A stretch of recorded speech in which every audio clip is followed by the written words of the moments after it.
Hello grade 9s, and thank you all so much for deciding to watch another video in this series of videos on factorization.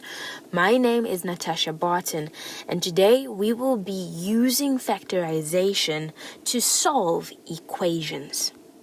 The first problem says, solve x squared is equal to negative 12x.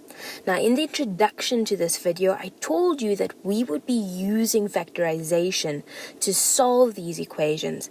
And the reason for that is because they all contain a variable to the power of 2. So since this is a special type of equation, it comes with special steps that we're going to have to follow. Step number 1, we move all of the terms over to one side. We then factorize as far as possible. We let each factor equal to 0, and then we are going to solve for the variable. So let's start off by moving all of the terms over to one side. We move the negative 12x over so that it becomes positive 12x, and on the right hand side we are left with 0. Now we can go ahead and factorize. And remember, whenever you factorize, you always start off by looking for a highest common factor. Over here we have a highest common factor, which is x. And when we factorize it out, we are left with x plus 12. You write that down, and then we don't forget to write that it is all equal to 0. We now have factors that we can set to be equal to 0. We say x is equal to 0, or x plus 12 is equal to 0. Now the first equation is already solved. We have x equals to 0. But we can solve the second equation by moving the 12 over so that it becomes negative 12. So the other solution is x is equal to negative 12. We now have that the solutions to this is x equal to 0 or x is equal to negative 12, and those are the answers to this first problem. The next problem says solve m to the power of 2 is equal to 25.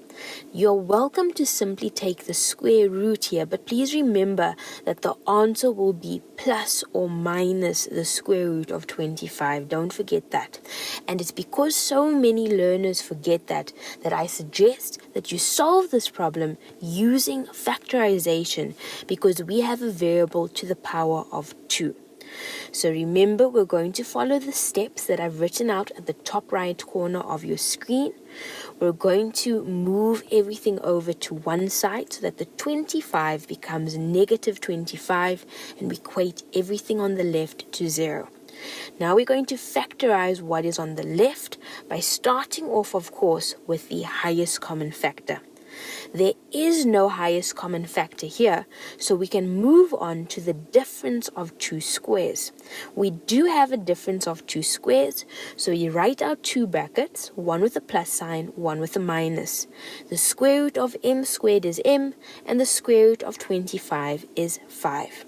We say that this is equal to 0, and now we can take each factor, since we have factorized completely, and we can make them equal to 0.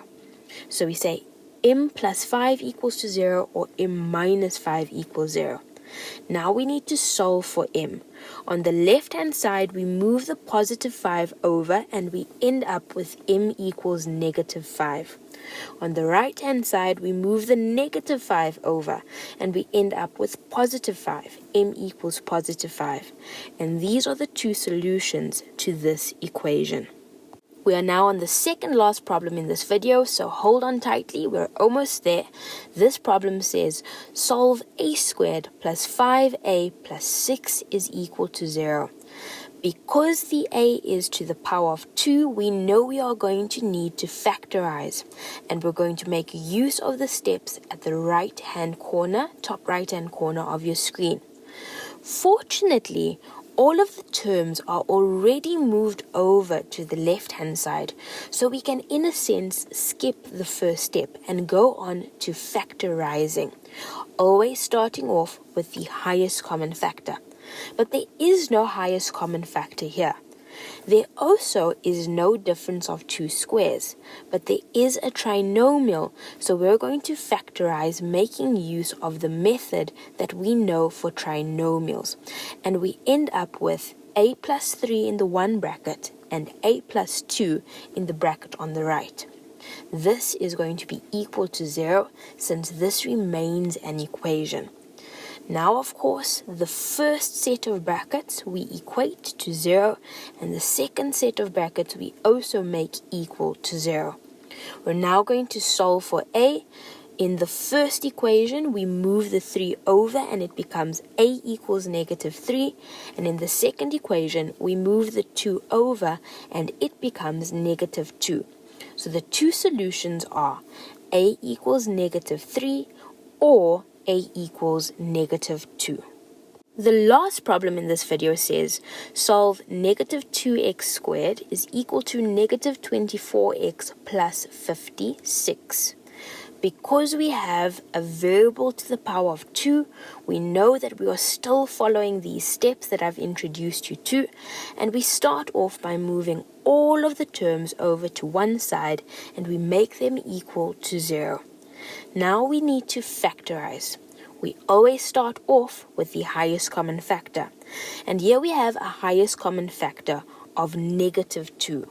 All of the terms are divisible by only negative 2. And we factorize this out and we say it's equal to 0. Now, to make things simpler, or to simplify things, I want you to realize that the highest common factor that we have factorized out is a constant. It contains no variable, and we want to solve for the variable. So to make things easier, we can divide everything by that constant negative 2. And of course, if you say on the right 0 divided by negative 2, then you are just left with 0 on the right hand side. And now our equation looks a little bit easier to solve. Now that we're done with the highest common factor, we check to see, is there a difference of two squares? There's no difference of two squares, but there's definitely a trinomial. I'm going to assume that you're already a professional at factorizing trinomials. If you're not, please remember that I have uploaded a video or created a video on how to factorize trinomials. When we factorize this trinomial, we end up with x plus 14 in the one bracket and x minus 2 in the other. Those are the factors of this trinomial, and we say that this is equal to 0. Now we let each factor equal to 0. So we say x plus 14 equals 0 or x minus 2 is equal to 0. We need to solve for x. So in the first equation, we move the 14 over and we get x equals negative 14.